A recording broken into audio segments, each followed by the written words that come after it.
Still getting shit all situated. Just gonna knock the camera over. I'm gonna put the camera right here for a second. I could have done all this before, but I figured this would give the time for people to get in before I actually start talking about stuff. And then we will be doing the things and the stuff, as it were. I hope this is coming up in the live, or I'm sorry, the vertical live format. And yes, I guess the first thing I would like to chat about is something we in America call a zipper merge. A zipper merge, and this has nothing to do with the reason I started this live, but a zipper merge is when there's a lane closure, but they have a lane closure way far away, so everybody can tell that there's a lane closure. And then if traffic in the open lane is still moving, a zipper merge is where like people kind of merge in like a zipper works. Apparently nobody in West Michigan knows how to do that, and it is the most frustrating thing to watch, because I could have just pulled in the other lane and used my massive van to push myself in way down at the end, but I didn't, so I had to watch hundreds of other people do it. It was infuriating, to say the least, but that's not why we're here, and I also didn't flip out, so yay me. We also have a Wendy's chicken burger here, so I didn't flip out at the ignorance of the zipper merge. I have a chicken burger. We have 2 people in the live chat already, and, well, not the live chat. 2 people are here. Also, somebody let me know, is this coming up in the vertical lives? And is my camera situated good enough where you can see my damn face? No, I'm sorry. Let me know for sure. And then we'll slowly start to chat. 3 people, 1 like. Thank you very much for liking the video. What's up? Oh, what's up, Kev? I needed a bite. I just got home from work. So, how was everybody's Easter? Mine was good. Thank you for asking. He was in a meeting. So, I hate how this new live format, all of these numbers are jumping around like crazy. But yeah, I hope everybody had a good Easter. I hope everybody did what they wanted to do, as I did.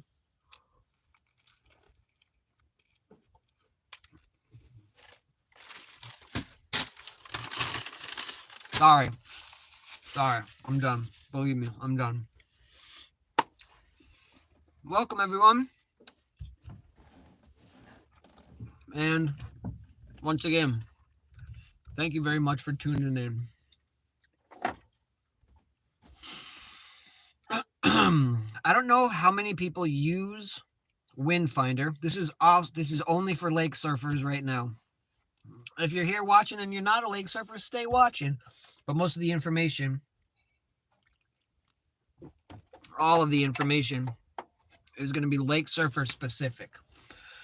So if you're a Windfinder user, the app, well, I guess it doesn't really matter whether you go on your computer or you use the app. Check out a couple of spots that you think I might be going on Wednesday. I don't know if this is just because of the massive, like, 20-foot readings that we're getting, and now they aren't 20-foot waves that are going to come in, but they're like open water 20-foot readings. I don't know if it's because of that. I've never seen this happen before, but the wind is just, it's swirling. It's under 20 miles an hour, and we have some of the best numbers that I've ever seen. I'm going to Barrelton. If you don't know where Barrelton is, after I have almost 800 videos, Barrelton was one of the first places that I named. Um, Also, there's like a little offshoot called Moose Knuckle when they dredged there the first time 2 years ago. So if you don't know where Barrelton is and you don't know how to get in touch with me to ask me, you're just not going to know. But I truly believe that if it's a normal swell, like if the wind isn't swirling around like Wind Finder says it is going to, it's going to be the best spot. I mean, 4 or 5 feet at 10 seconds on a lake is it's insane. Again, if anybody who's watching this that's planning on going surfing anywhere in West Michigan and you use Wind Finder, leave me a comment. Most of the people who watch this are going to watch afterwards anyways. So leave me a comment and tell me what you think. Yeah. I mean, Kev, you could say you got gout or something, you know. Anyways, hold on, I gotta turn this off. I hope I wasn't talking through that. Anyways, yeah, if the wind isn't swirling like Wind Finder says it's gonna, dude, because also Thursday might be good. But anyways, we have some 4 feet at like 4 or 5 feet at 10 seconds, and those are epic numbers for a lake. I think a lot of people have the way that the ocean reacts to waves in their head when they're looking at these numbers. And a lot of people, they seem to always go to the spot with the highest number as far as wave height. And, I guess a lot of people do. A lot of people do look at swell period, but on a lake, maybe anywhere when the wave height is close to the swell period, it sort of changes how everything reacts. Now in the ocean, I'm wrong about that because I've never surfed in the ocean and I haven't done a lot of I've never surfed in the ocean, so I have no experience with that. But I know in the lake, when you have because like Uncle Billy Bay has 8 feet at 11 seconds and 12 seconds. And a lot of people I've seen are going to go places like that. But I've seen every freaking time there's like this bathtub effect. And it's not just a bathtub effect near the shore. There's like a reverberation on every sandbar that it kind of screws the waves up. Now, I don't know. Again, I don't know if it's because it's the lake and there's a lot of wind on it and all that stuff. But if if the wind and the waves are doing what they normally do on the lake, if it's these waves are coming out of the north, so that's the way the wind is going, a little bit of east in it. At Barrelton, a north wind is side offshore also. So yeah, I think that a lot of people are mistaken, is at least with surfing on the lakes, where you really need to find the best mix of wave height and swell period. And I'm not an expert, but I go out a lot. I go out a lot. I've only been surfing 4 years and I go out a lot. And I see what these places do. I've put up 2 videos in the past month. The first one was called Scoring Ultra Clean Waves, and the other one was called Lake Surfing Dreamers or something like that. Those videos were at this spot, and it was like 3 feet at 6 seconds, but with a hard north wind, so it was side offshore. And and like you'd watch either of those videos and multiply it by 10. Yeah, you're good, dude. Weird time of day for actual adults. Believe me, I know. But if I don't do it now, there's a very good possibility I will take a shower, smoke a little herb, and fall asleep because I get up super early. Anyways, go subscribe to the Jarrett's Journey. If you don't see, I think you can swipe left on the chat and see the live chat, even if you're not watching it live. Go subscribe to their channel, please. They're awesome. Yeah, they're awesome. So do that. Anyways, have a good day, Kev. So, yeah, I also feel like, as at least forecasting lake waves, people don't take into account the phenomenon called a siege. So just the other day, we went to Wu-Tang Beach. There's a new name for it, but that will be explained later. Um, and their wind had been blowing east for like 2 days, and the water level on this side of the lake was really low. So the waves weren't filling in, and it took a long time for that wind to turn all the way back around and have a little west in it to push enough water to where it was actually breaking where we could surf.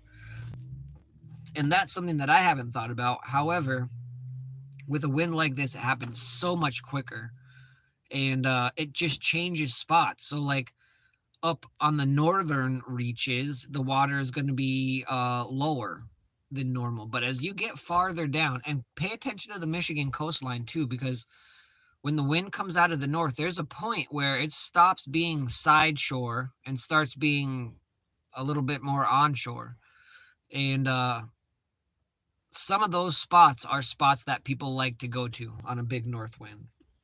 So again, those are all the reasons why I've chose Barrelton. I'm not changing my mind. However, if this wind, again, if you're just tuning in and you're a lake surfer, look at some of these spots on Windfinder right now and see what the wind is doing on Wednesday, opposed to what the waves are doing. It's bananas.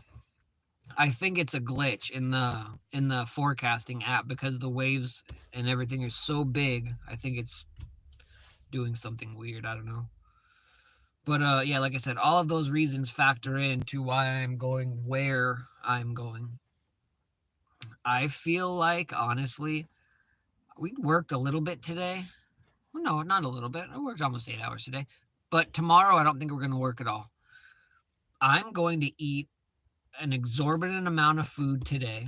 I'm not working out today. I'm not going to surf today either. There might be waves tomorrow, but if it, depending on what this forecast sort of starts to materialize as, I'm probably won't surf tomorrow at all. But I'm going to eat so much food today and tomorrow. And I'm just going to like sit around and not do anything. I'm not going to go to the gym and hurt my shoulder. I'm not going to tweak my neck or my back. I'm going to sleep, and I'm going to get everything edited that I have, which isn't a lot. But I have a couple cool things that I want to put out before this, because if Wednesday and Thursday are what they say that they're going to be, this could be literally the best 1 to 2 days of surfing that I've been able to get into in my fucking life ever. Because I've never been to the ocean on any sort of a good, well, I've never been to the ocean. And I've surfed some good days out here, but nothing with this number and the clarity of the forecast, with the exception of what Windfinder's doing right now. NOAA is the exact same. So they're the end all be all, the NOAA Wave Watch 3.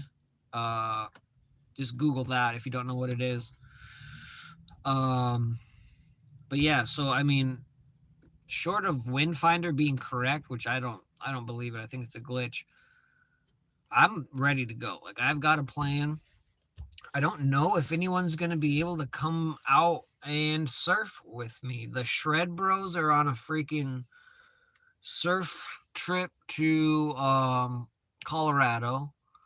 Paul has, adult responsibilities, as does Kevin and Mandy. Oglaze and his dad are coming out. So that is a definite plus. And I don't think, I mean, there will be other people there. And it is spring break. It's another reason why I'm choosing to not say the name and just say Barrelton. But again, if anybody's watching that's been a subscriber for a while and you don't know Barrelton, and you can't go watch those other 2 videos that I put out recently that show how good it's going to be and basically where it is, then you don't deserve to know. But it's spring break around here as well. So the amount of humans that could be out is, I don't know, it's shocking at the least. Thankfully, one of the most popular lake surf spots on the Michigan side is like 5 minutes, not 5 minutes, about 15 or 20 minutes south from where I'm going. Probably, well, and it's the exact same wind, so like I'm guessing most of the people will be there, and that is fine with me. Like, we don't need to have a lake surfing community conversation on this channel. I've beaten that horse deadly. I've beaten that horse to death. That's the saying. At any rate, I feel like I feel like whoever shows up there is gonna see something that they've never seen before, because, well, and I'm just talking about right behind the pier where this normally, oh, what's up, Oglaze? Frozen Barrels. So this is all, everything that I'm saying right now is if the swell is normal, and if it's big enough where we have to hide behind the pier. If this spot isn't as big as I think it's going to be, or the forecast says it's going to be, they've also been dredging there for 2 weeks now. And they were dredging on Easter. They were dredging on Saturday. I would have to imagine if they're still there, they're dredging today. And dude, what I saw on Sunday is shocking. If this swell turns into something real, like if this holds, it's going to be the most epic thing that I've ever seen. And yeah, I agree. I mean, 4 or 5 feet at 10 seconds on a lake, I've never seen those. I personally have never seen those numbers. And yeah, 6 feet 9 seconds could, yeah. And I don't know what app you're using. If you guys are looking at wind finder, look at what the numbers and the wind is doing. It's insane. It's crazy. But yeah, it could be nuts. My biggest thing with this spot, the only wild card is if they're going to pull that dredge pipe out of the water.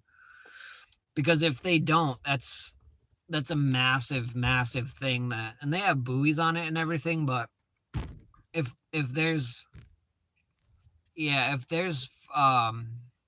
big enough waves, that thing's going to get pulled into the water. So I would hope that they are going to at least disconnect most of it and put it on the beach. But again, I don't think that they can. I think if they're gonna do that, they have to take all of the shit up. So hopefully, I mean, and tomorrow it's supposed to be kind of shitty out, but I don't think this wind is gonna hit till later in the day. So hopefully, if they're still dredging, which I hope they're actually still dredging.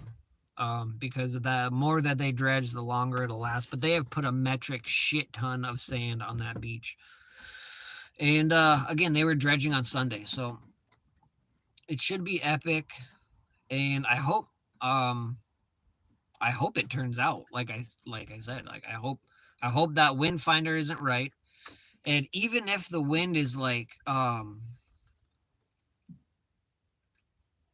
yeah. Yeah, we'll see. And like I said, that's the only wild card, is if the wind is straight out of the north and it's gonna be like it, and it says it's gonna be, if it is like it says it's gonna be, there will be really big sets. If this wind starts spinning around like Windfinder says it's gonna, it's gonna be weird. But again, if that happens, the fact that they dredge there, it's going to funnel in waves, and there won't be a ton of spots to take off. But also, not a lot of people like to surf where it's shallow. And this goes from neck deep on me, so like 5 feet, to like ankle deep, like, just inches of water. So if you guys saw what was going on down in Uncle Billy Bay all last summer, this is the exact same scenario, with the exception of them not putting it right next to the pier. The beach at Barrelton is a couple miles long. I think it's like 2 miles worth of, maybe a mile and a half worth of beach. And man, it is, it's going to be wild. I've got all of my stuff ready to go. I need to wax one of my boards just a little bit more. But like I said, I'm not working out the next 2 days. I'm gonna eat as much food as I possibly can. I'm gonna stretch like an old man, and I'm going to yeah, I'm gonna bring my 7 and my 8. And I'm pretty sure that I'm gonna ride the 7 all day just because it's got the most rocker and it's my shortest board. It's basically a short board that was made for a guy that's like 200 and a bigger adult, you know. But yeah, no, but I think, and I actually have this 410. It's a boogie board, but I put a fin on it, and I've stood up on that a couple times. So that's I mean, because they put a lot of sand past Mac Kite too. So this is going to be shocking to see.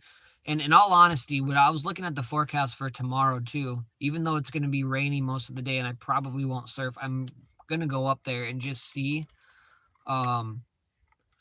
Yeah, and I'm just because I work out every day that I don't surf. Some days I'll do both, but there's always like a buffer zone, and I have a really bad. I get migraines really bad for a lot of different reasons, but a lot of times if I work out and I don't stretch, it'll spur migraines. So like I'm not even messing around with it. I'm just gonna stretch. I'm not gonna work out. I'm gonna eat and be fat and happy for a day and a half, and we probably won't even work tomorrow. I told him I'm taking Wednesday off. I might go in for a little bit in the morning. If it's not shitty Wednesday morning, I'll go in and work for a little bit, and then my plan is to be in the water between noon and 2. But again, I don't want to go out if it's snowing. It says the flakes are going to be flying in the morning. I don't I don't feel like surfing in the snow if it's going to turn out in rain and then like hit in the 40s, because that's what it says. Again, the wind is crazy, the all of it's nuts. But I'm really pumped, and I'm very hopeful. We got skunked pretty hard on Saturday where we went, um, which doesn't happen often. Well, I don't feel like surfing in the snow specifically because the snow's only going to hey, what's up, dude? Clownface Surf Channel. I don't remember seeing you on my channel, but welcome, dude. I'll check your stuff out once I'm done. I like the name. Very unique channel name. But yeah, anyways, I don't feel like surfing in the snow specifically because I don't think it's going to snow all day. So I'm not going to go out early like I normally do and blow my load surfing in the middle of the morning and early afternoon if it's going to peak around 1 or 2 and then subsequently get warmer as the day goes on. I would much rather get rained on than snowed on. And I have 2 wetsuits ready also, and I don't want to get out and use the warmer of the 2 if I don't have to. Like, especially because Thursday, I think that Noah says the swell is going to peak overnight. Windfinder says the swell is going to peak around 1. Again, this is Lake Michigan. It's it's an unusual place to forecast waves. But if it does peak overnight, we yeah, we will have just an insane cleanup on Thursday. And 3 in the afternoon. Yeah. Yeah, then the only reason why I'm not super confused is because Noah has the wind out of the northeast for most of the day and then straight out of the north for the rest of the day, the rest of the 2 days. Yeah. Yeah, and I think yeah, I don't know exactly what my plan is for Thursday. If we have a really good cleanup, I'm going to work for a while and then just drive south in the middle of the day and catch the rest of it somewhere. Um, yeah, well, that's why I think the wind finder Oh, it's gonna work. I mean, you don't have 20-foot readings and numbers like this and have it turn around. But it is only Monday. It is only Monday. Yeah. Yeah. Dude, I don't again, like I said, look at the spot on Wind Finder and look at what the wind is doing. There's almost no there's almost no low tide. There's this thing called the CH out here, Clown Face Surf Channel. I don't know if you're familiar with Lake Michigan, but they have this thing called a CH. So when the water blow or when the wind blows a certain direction, a lot of the water level just gets lowered. Yeah, dude. Oglaze, look at that. Look at the spot. Um, yeah, look at the basically sort of like a storm surge, just in the other direction. But yeah, Oglaze, look at the spot and look at that wind. I think on the lake, it's better to learn how to surf on the lake in small waves, just because all of our waves are generated by short period storms. So we have a lot of wind, and the bigger the waves are, generally the higher the wind is and harder it is to get out. Your board is getting tossed around. It's not like the ocean where you can have waves coming from hundreds of miles away and no wind, or light wind where you're at. So on the lake, um, it's better to learn on small waves. In the ocean, from what I've seen, different surf channels like this dude Nobu Surf, he's out in Hawaii. He's got a couple videos where a guy's on the second and third time on like overhead waves. Yeah, dude, Kelly Slaker. That's some guy. I don't know him, but I've seen the Instagram name. Um, but yeah, I think on the ocean, you're gonna want something probably a little bit bigger, just because unless you're planning on surfing one specific wave always and only. And but yeah, I think that there's a big yeah, yeah, yeah. I don't get down with too many yeah, yeah. Yeah, and there could be there's these things in the lake wave community that they call indicators. I'm sure that there's something similar, a word some in the ocean, but the indicator waves are the ones that can get you. If you take one of the better looking indicator waves because you've been sitting around waiting for the set and you're super impatient, if it's big enough, you could take the entire set. And if you pick the real wrong one, you can take the entire set and the entire, yeah, oh, you'll see me. You can take the entire cleanup set too, all on the head. And in lake waves, when our general wave period is like 6 seconds, maybe 5 or 6 seconds on average, you could take fucking 25 on the head or 30 on the head. It's bananas, dude. It's freaking crazy. But yeah, man, I'm telling you, I think this one's going to be good. I think I'm picking the best spot, and only time will tell. I'm not changing my mind. With again, the only way I'm going to change my mind is if this weird wind finder forecast holds and it keeps getting weirder. If I look tomorrow and it's out of the northeast, whatever, I will be almost 100% sure that I'm right. But who knows? Who knows? I tried to go buy some wax today from the Grand Haven Surf Shop, and they were closed at noon. Maybe they were out for lunch. I didn't see a sign. But at first, I was like, man, is this a bad omen?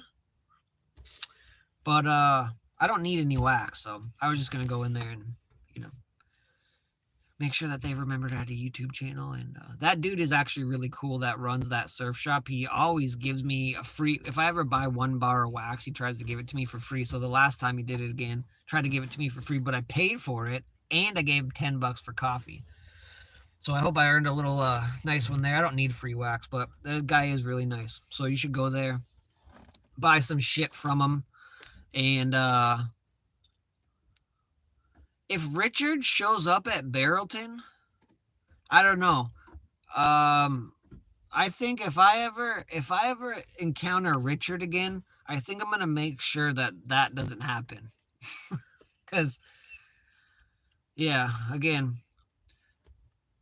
No, I have a couple different boards. I have a polyester board and I have an epoxy board, and yeah, I ride my buddy's foamy quite a bit sometimes too. But yeah, I have this really nice country surfboard, and I think that's a polyester board. But then my 7.0 is an epoxy board. The other day I was watching Will Surf. That's another good surf channel. Anyways, they were asking me about like wetsuits and stuff, and man, I tell you what, I don't wash mine out very often, but I think if I surfed in the ocean and I washed it out at the frequency that I do, I would have to buy a wetsuit every year. I don't know how bad the salt water messes up the neoprene or whatever, but we get pretty lucky out here. There's nothing that's going to get you in the water as far as wildlife. Really, the only thing you have to worry about is um like your board, someone else's board, or like random shit in the water as far as like rebar or wood, and that's few and far between. You got to be surfing at a sketchy ass spot to worry about that. At least on the Michigan side. On the Wisconsin side, they have their coastline is limestone.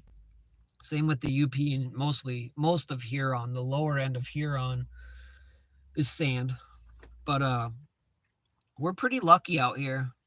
Where are you from, clown face? I'm interested to see. Interested to see where you're from.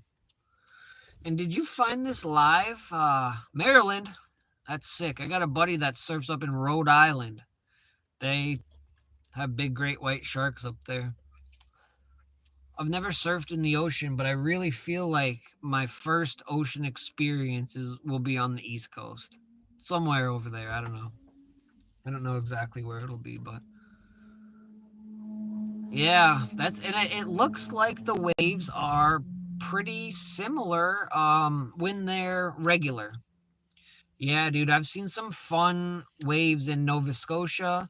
I've seen some fun waves in like Iceland and oh yeah. Yeah, well, and I've been looking a lot at like Georgia and South Carolina.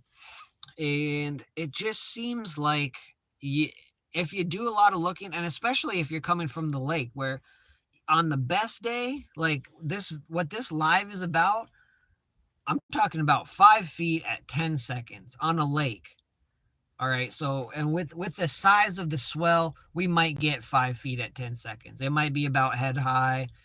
Um, and yeah, so like, but I tell you what, dude, even on a shitty day in the ocean, coming from the lakes, I bet you could find so much stuff. Yeah. Yeah. Yeah, and I looked at Georgia just because there is a little bit of a surf scene there. Yeah, yeah, and they do. I don't know if they have a dredge. They dredge anything out in Maryland, but we have these channels. A lot of the inland lakes are connected to Lake Michigan through a channel, so they'll dredge these channels every year and dump the sand on the beach, so it makes the deep to shallow ratio extremely severe. Normally, the sand will kind of groom itself out, so you have a couple, 3 or 4 rolling sandbars. But what they do this time of year is they take out, they make the second and first sandbar attached to the beach essentially. So you get that full push that would normally be breaking 2 or 3 times, only breaking once or twice, or once really. And that's when shit starts to barrel out here and get really slammy and fun and look like real waves. I think the biggest thing that people don't realize about, or maybe not the biggest thing, but one thing that they don't realize about these lake waves is they break so high up on the face. So they don't curl and get really hollow. They'll slowly kind of break a little bit. And even at Uncle Billy Bay all last year, to try to get into some of those cover ups, you'd have to like it'll break with this much, to get like 2/3 of your head into it, or so it's more like, I guess, like a head dip or something like that. But 9 times out of 10, when you're out here, that's about what you're going to get. You know, it'll break, maybe it'll be like a foot tube and it'll break on the top foot or top foot and a half of the wave. But when they do stuff like dredging, you get that whole wave folding over on itself, and it's so much more fun. And actually, the first time they dredged here at Barrelton, which was 2 years ago, was when I really leveled up. I only had my 9-foot and my 7.6, and they're mostly, they're small wave boards. My 9-foot is a giant nose rider. So to try to get into these extremely steep waves on a 9.0 when I was, I'd only been surfing for a year and a half, I leveled up quick. And then last year was Uncle Billy Bay, which they did the same thing, but they put it right next to the pier. So it was a pretty unique wave, and it helped me so much.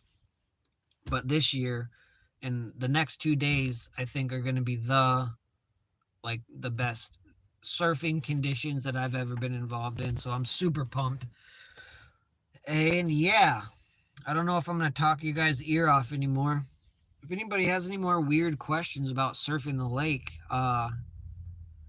throw them up there.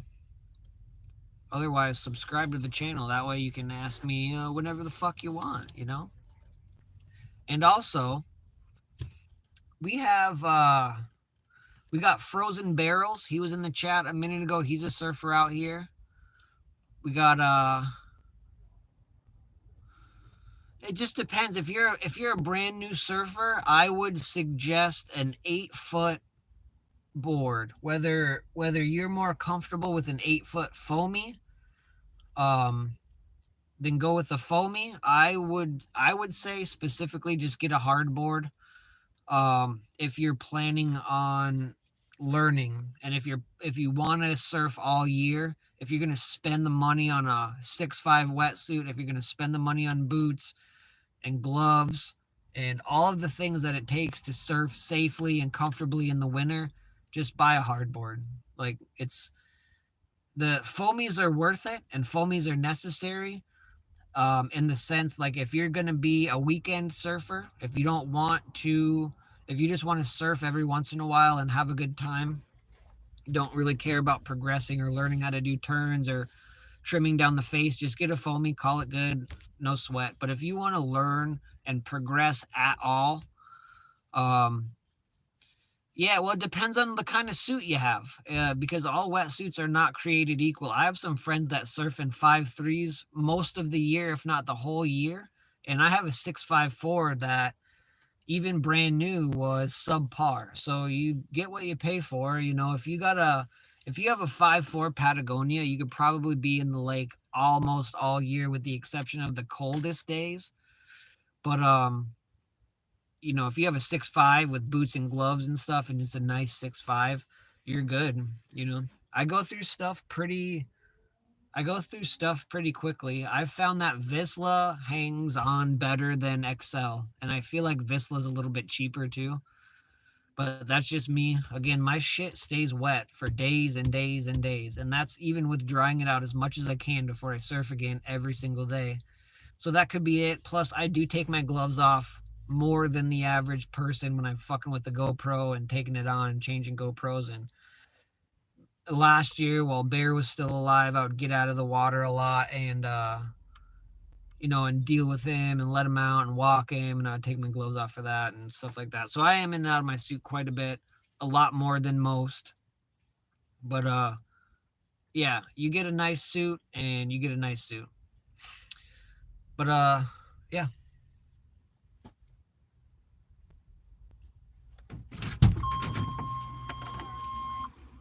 No.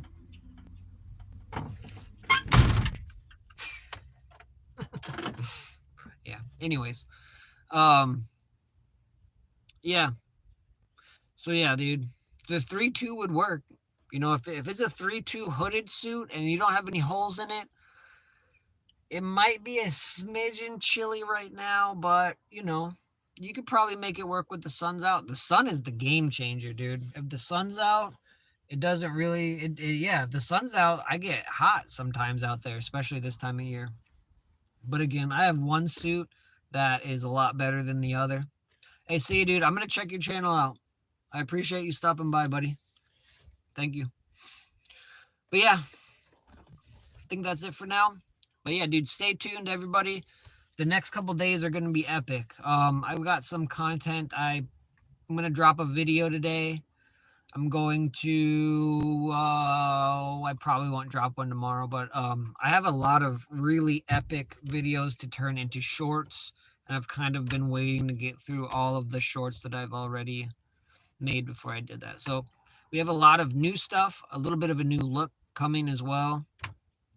So yeah, plus I've been doing pretty good on the subscribers, about 1 or 2 a day, which for a small channel like mine is always really good. So thank you very much. Appreciate everybody for stopping in. Wednesday.